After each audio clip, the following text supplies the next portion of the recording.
Sudah semenjak sebelum kedatangan Islam, Abu Dzar Al-Ghifari bersahabat akrab dengan Amr bin Hisham yang terkenal dengan julukannya Abu Jahal. Keduanya sama-sama saudagar dan malah berkongsi dagang yang saling menguntungkan. Bila berkunjung ke kota Makkah, Abu Dzar selalu membawa barang-barang dagangan yang dijual dengan perantaraan Abu Jahal. Pada suatu hari, kedatangan Abu Dzar Al-Ghifari tidak membawa apa-apa, tidak barang-barang dan tidak pula uang perniagaan. Dengan kebingungan, Abu Jahal bertanya, "Engkau membawa barang dagangan, wahai sahabatku?" Abu Dzar menjawab, "Tidak." "Engkau membawa uang?" tanya Abu Jahal makin kebingungan. "Juga tidak." "Sudah gilakah engkau sahabatku, datang jauh-jauh ke Mekah tanpa membawa barang ataupun uang? Sintingkah engkau? Jadi dengan tujuan apa engkau datang kemari?" Abu Dzar dengan tenang menjelaskan, "Kali ini kedatanganku kemari bukan untuk mengadu untung dalam perdagangan." "Lalu untuk apa?" "Aku ingin bertemu dengan kemenakanmu." Abu Jahal bertanya, tidak mengerti. "Untuk bertemu dengan kemenakanku? Siapa yang kau maksudkan?" "Muhammad," jawab Abu Dzar tegas. "Aku dengar dari beberapa sahabatku bahwa ia telah diangkat menjadi rasul. Bukankah Muhammad adalah anak saudaramu? Engkau harus bangga mempunyai kemenakan semulia itu." Sambil mengernyitkan kening, Abu Jahal berkata keras, "Hai sahabat, dengarkan nasihatku. Jangan kau temui dia." "Mengapa?" "Muhammad itu amat menarik. Sekali berjumpa engkau pasti akan terpikat kepadanya. Wajahnya bersih, perkataannya berisi mutiara hikmah, perilakunya amat lembut, dan sopan santunnya sangat luar biasa. Apalagi jika membacakan wahyu, semua kalimatnya menyentuh jiwa." "Berarti engkau yakin bahwa dia seorang rasul?" "Tentu saja, kenapa tidak? Mustahil dia bukan seorang rasul. Otaknya amat cerdas, budi pekertinya sangat mulia, ketabahannya melebihi manusia biasa, daya tariknya hebat bukan main." "Engkau yakin kemenakanmu itu utusan Allah?" tanya Abu Dzar. "Yakin betul. Kau percaya bahwa ia benar? Lebih dari sekadar percaya." "Jadi engkau mengikuti ajarannya?" "Apa?" geram Abu Jahal. "Ulangi sekali lagi pertanyaanmu." "Maksudku, apakah engkau sudah jadi pemeluk Islam?" "Aku masih tetap Abu Jahal sahabatku, bukan orang yang sudah miring. Dibayar berapapun aku takkan mau menjadi pengikutnya." "Bukankah engkau yakin bahwa Muhammad itu benar?" "Walaupun aku yakin bahwa Muhammad itu benar, aku tetap akan melawan Muhammad sampai kapanpun juga." "Apa sebabnya?" Abu Jahal menjawab, "Kedudukan dan wibawaku akan hancur berantakan bila aku menjadi pengikut kemenakanku sendiri. Akan kuletakkan di mana mukaku? Di mata bangsa Quraisy." "Pendirianmu keliru sahabat," tegur Abu Dzar. "Aku tahu bahwa aku memang keliru, dan kelak engkau bakal kalah. Ya, bisa saja aku kalah. Bahkan aku tahu di akhirat bakal dimasukkan ke dalam neraka jahim. Tapi aku tidak mau dikalahkan Muhammad di dunia. Walaupun di alam sana aku pasti dikalahkannya." Demikianlah yang terjadi. Hati nurani seringkali terpaksa tunduk oleh keserakahan dan kesombongan diri.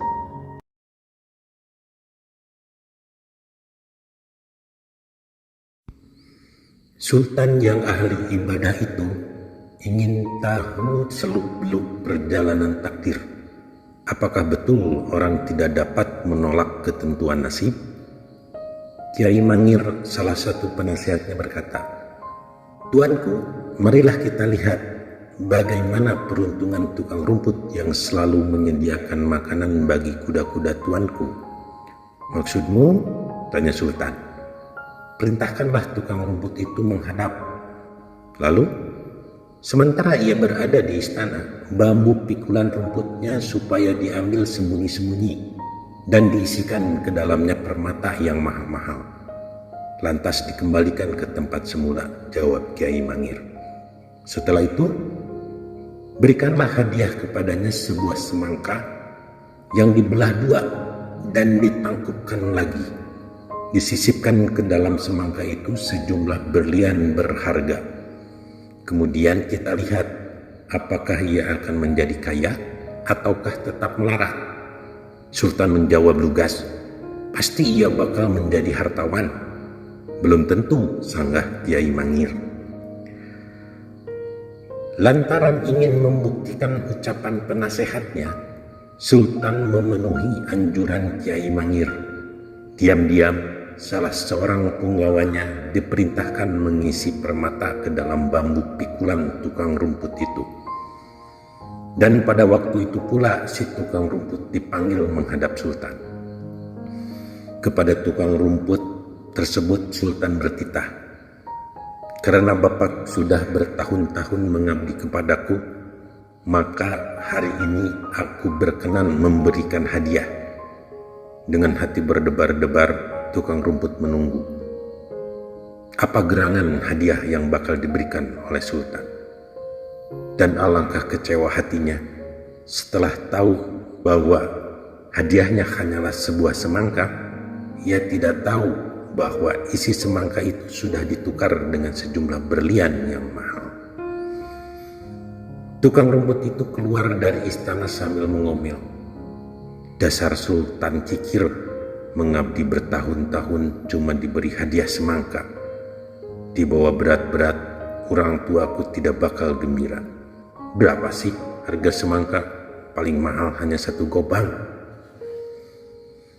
3 hari berikutnya, setelah tukang rumput selesai melakukan pekerjaannya, Sultan bertanya, "Kok Bapak masih bekerja mencari rumput?" "Sendiko tuanku," ucap tukang rumput itu. "Kalau tidak bekerja begini, mau cari nafkah kemana lagi?" "Buah semangka yang kuhadiahkan kemarin?" "Ampun tuanku, kebetulan di jalan ada seorang perempuan yang sedang hamil mengidam semangka, jadi hamba berikan kepadanya." Guman Sultan seraya menggeleng-gelengkan kepala. Dasar tidak bisa diangkat derajatnya. Kemudian Sultan bertanya, "Kulihat bambu pikulanmu masih baru?" "Betul tuanku, karena bambu pikulan yang lama sudah rapuh. Jadi hamba tukar dengan kepunyaan seorang pengembala kambing. Hamba tambah 2 gobang buat dia." Sultan makin termangu keheranan. Memang tidak tahu diuntung.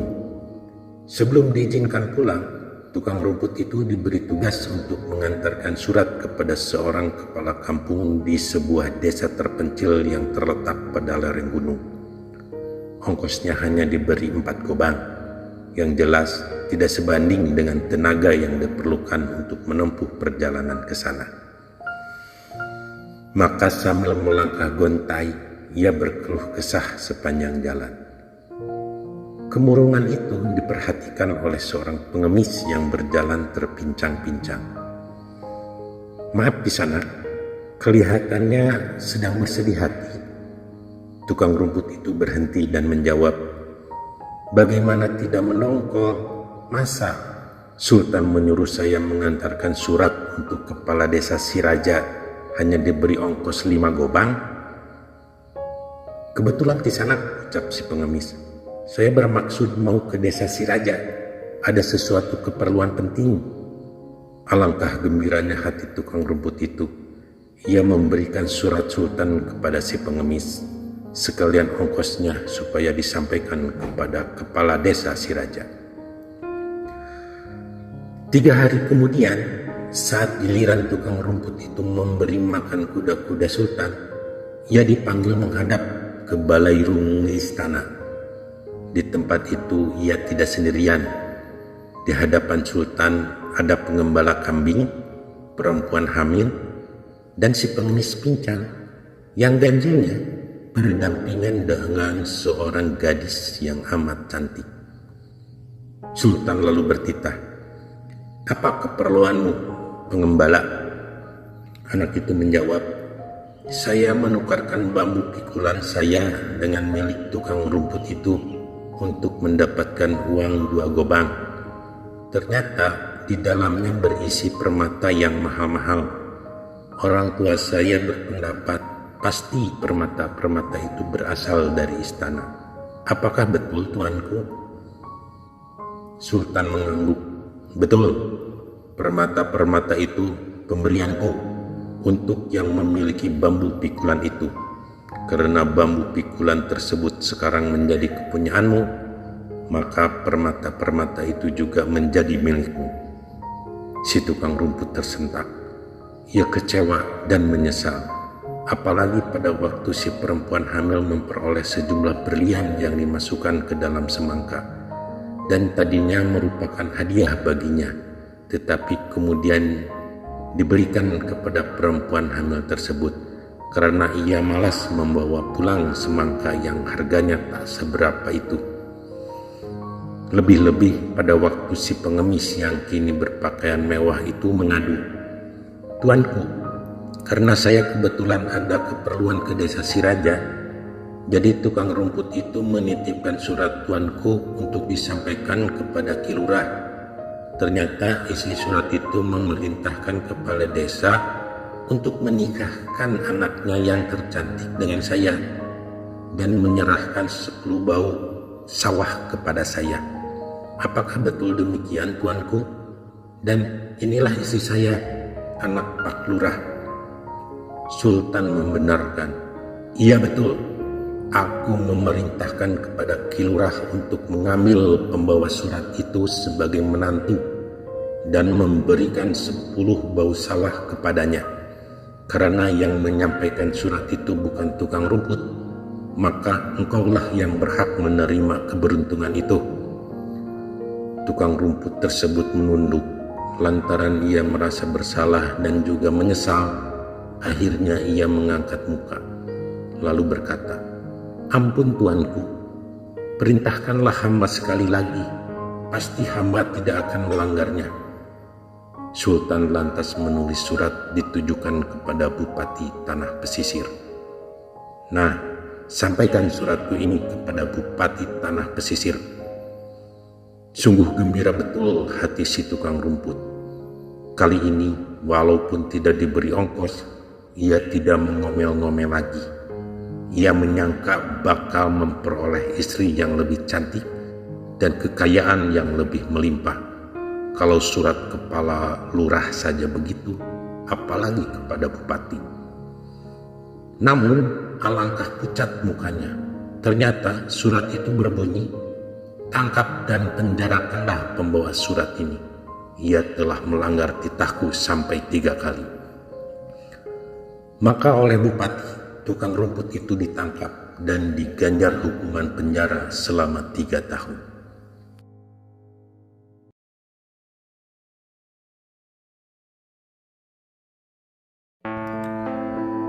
Di daerah Yaman, yang berkuasa adalah wakil kaisar negeri Ethiopia yang bernama Abraha bin Arsyam.